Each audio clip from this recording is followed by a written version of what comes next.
Good afternoon. My name is Amanda Bell. Welcome to my TED Talk. Today, I want to talk about adverse childhood experiences, or ACEs, specifically child neglect and its profound effect on student learning. More importantly, I want to advocate for trauma-informed classrooms, spaces that foster safety, inclusiveness, and resilience for all children. Now imagine, if you will, that you're 6 years old. Home is not a safe place. You wake up every morning unsure of what the day will bring. Will there be yelling, neglect, or worse? Now, imagine walking into a classroom that feels just as unsafe. No child should have to experience that. Neglect is one of the most prevalent yet often invisible forms of trauma. When children lack basic emotional and physical needs, their brain development, emotional regulation, and ability to learn are deeply affected. Research by Shonkoff and Garner highlights how neglect impacts executive functioning, making tasks like following directions or transitioning between activities particularly challenging for these students. Neglect not only hinders academic performance, but also diminishes motivation and self-worth. When a child doesn't feel valued at home, it's difficult for them to believe that they are capable of success in the classroom. Many children experiencing neglect act out or withdraw, not because they don't care about school, but because they are in survival mode 24/7. So what can we as educators do? How do we make our classrooms a safe space for these students? Well, here are 3 key strategies that can be used. First, establish predictability and routine. Students who have experienced neglect often feel unsafe in unpredictable environments. We can help by keeping clear schedules, setting consistent expectations, and following structured routines. Predictability provides a sense of security and stability to students. Second, create a nurturing environment.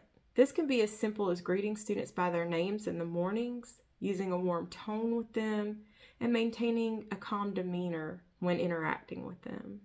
Small gestures such as these can communicate safety and belonging to these students.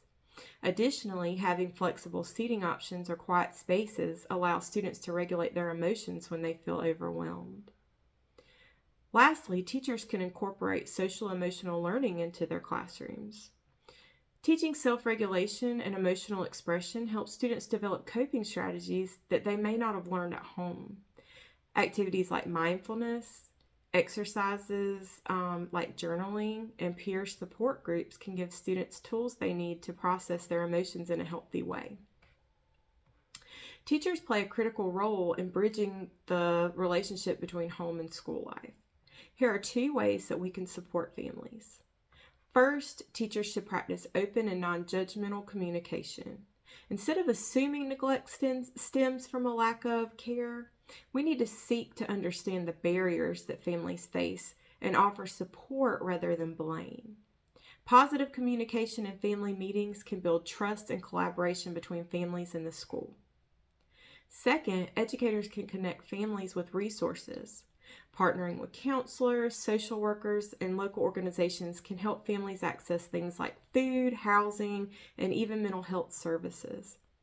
Hosting workshops or information sessions can empower families to seek the help that they need while strengthening the school community connections.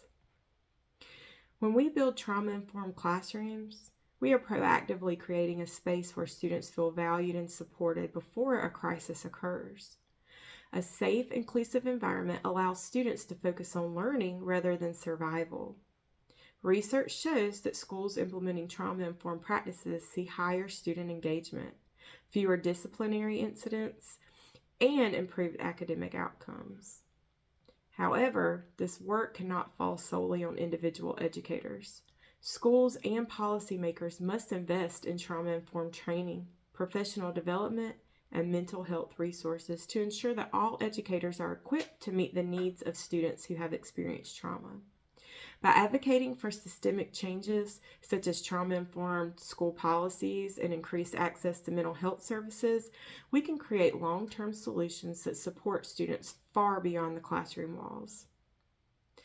In conclusion, every child deserves a learning environment where they feel seen, safe, and supported.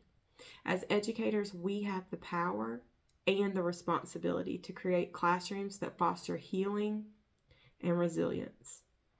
Let us not just teach our students, but let us advocate, support, and transform our schools into spaces where every child can thrive.